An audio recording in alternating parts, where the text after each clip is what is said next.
Assalamu alaikum wa rahmatullahi wa barakatuh. This is me, Aiza Umar. I hope you all are well, inshallah. Surah Al-Baqarah, ayat number 38. فَقُلْ نَهْبِطُوا مِنْهَا جَمِيعًا. ہم نے کہا تم سب یہاں سے اتر جاؤ. زمین پر اتارے جانے کا دوبارہ سے ذکر آ رہا ہے تاکہ انسان اس حکم کو اچھے سے سمجھے، اس کی اہمیت کو جانے اور اس کا ذکر یاد رکھے کہ ان کے ساتھ جنت میں کیا ہوا تھا اور وہاں سے ان کو کس طرح سے نکالا گیا تھا۔ اللہ تعالیٰ نے توبہ تو قبول کر لی آدم علیہ السلام کی، لیکن جنت میں ان کو دوبارہ داخل نہیں کیا۔ کیوں؟ کیونکہ انسان کو دنیا میں بھیج کر اللہ سبحانہ و تعالیٰ نے جنت کی طرف رہنمائی کرنی تھی۔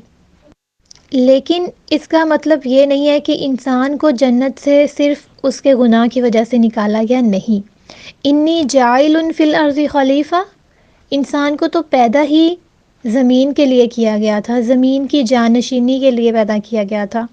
یہاں سے عیسائیوں کے ایک عقیدے کا رد بھی ہوتا ہے جو کہ یہ کہتے ہیں کہ آدم علیہ السلام کا گناہ نوع انسانی میں نسل در نسل منتقل ہو رہا ہے، اور اسی وجہ سے سیدنا عیسیٰ علیہ السلام کو بھی سولی پر چڑھنا پڑا۔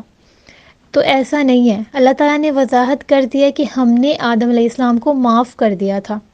اللہ تعالیٰ آدم علیہ السلام پر مہربان ہوئے تھے، ان کی توبہ قبول کر لی تھی۔ دنیا میں آنا گناہ کی وجہ سے نہیں ہے، بلکہ اللہ تعالیٰ نے آدم علیہ السلام کو پیدا ہی زمین کے لیے کیا تھا۔ فَإِمَّا يَأْتِيَنَّكُم مِّنِّي هُدًى فَمَن تَبِعَ هُدَايَ، پھر اگر میری طرف سے تمہارے پاس کوئی ہدایت آئے گی تو اس کی پیروی کرنی ہے۔ اب اللہ سبحانہ و تعالیٰ کی طرف سے انسانوں کے پاس کون سی ہدایت آئی ہے؟ یہاں ہدن سے مراد کیا ہے؟ انبیاء، رسول اور اللہ تعالیٰ کی کتاب، اور یہ بھی مراد ہو سکتا ہے کہ ہدایت ملنے کی توفیق۔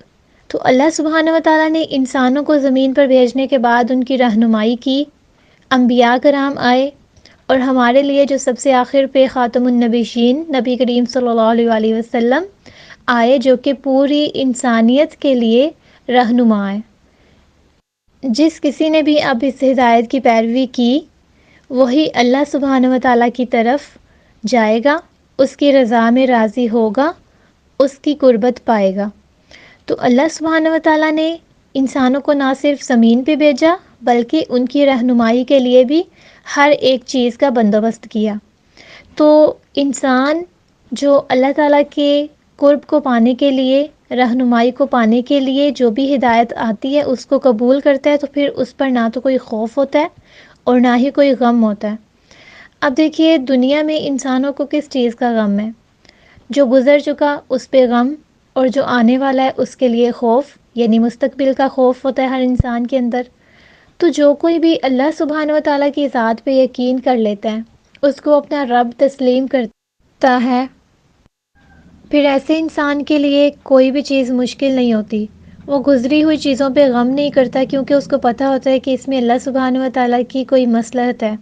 اگر کوئی چیز میرے سے چلے گئی ہے تو یقیناً اس کے بدلے میں مجھے اچھا نعم البدل ملے گا، کیونکہ انسان جس چیز میں راضی ہو جاتا ہے، اللہ تعالیٰ کی طرف سے آئی آزمائشات پہ راضی رہتا ہے اور ان سے گزرنے کے لیے اللہ تعالیٰ سے ہی مدد طلب کرتا ہے، تو پھر اللہ سبحانہ و تعالیٰ بھی ایسے انسان کو بہترین نعم البدل عطا کرتے ہیں۔ وقتی طور پہ انسان سے کچھ چیزیں جا سکتی ہیں، لیکن مستقل طور پہ نہیں، کیونکہ ہر رات کے بعد صبح لازمی ہوتی ہے، اور صبح ہمیشہ روشن، پرسکون اور ٹھنڈک لیے ہوئے ہوتی ہے۔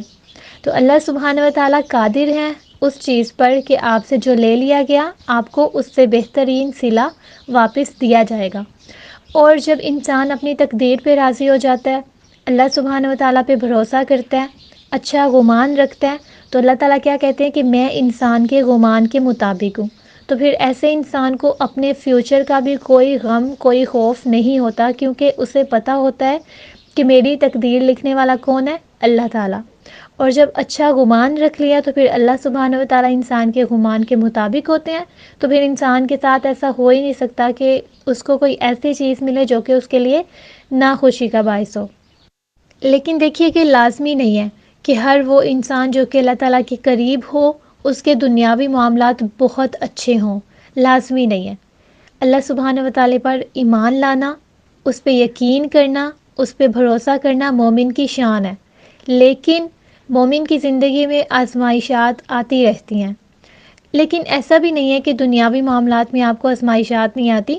اگر آپ کسی ایسے انسان کو دیکھیں جو کہ اللہ سبحانہ و تعالیٰ کی طرف بہت زیادہ رجوع کرنے والا نہیں ہے، بہت نمازی پرہیزی بھی نہیں ہے، اس کا کاروبار ہے، اس کا بزنس ہے، تو اس کو اپنے بزنس میں بھی طرح طرح کی مشکلات آتی ہیں۔ بہت سارے لوگ اس وجہ سے دین کی طرف نہیں آتے کہ دین والوں کے اوپر آزمائشات بہت آتی ہیں۔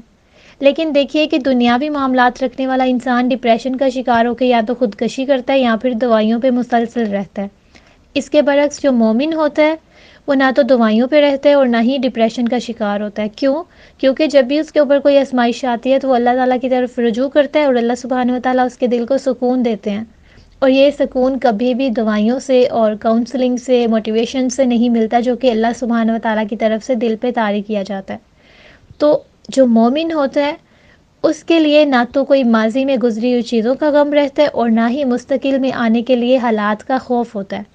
وہ ہر معاملات میں اللہ تعالیٰ پہ یقین کرنے والا اور اچھا گمان کرنے والا ہوتا ہے۔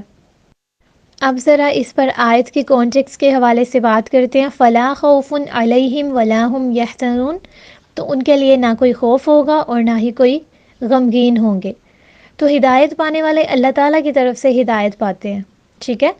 تو اللہ تعالیٰ سے ڈر رکھنے والا انسان جو کہ اپنی برائیوں کو، اپنی زندگی کی ان چیزوں کو جن سے اللہ سبحانہ و تعالیٰ نے منع کیا ہوا ہے رک جاتا ہے، چاہے اس کا نفس بہت کوشش کرتا ہے کہ وہ گناہ ہو جائے، لیکن جب انسان نہیں کرتا تو پھر وہ آخرت کی کامیابی کی طرف سفر کرتا ہے، آخرت میں کامیابی پاتا ہے۔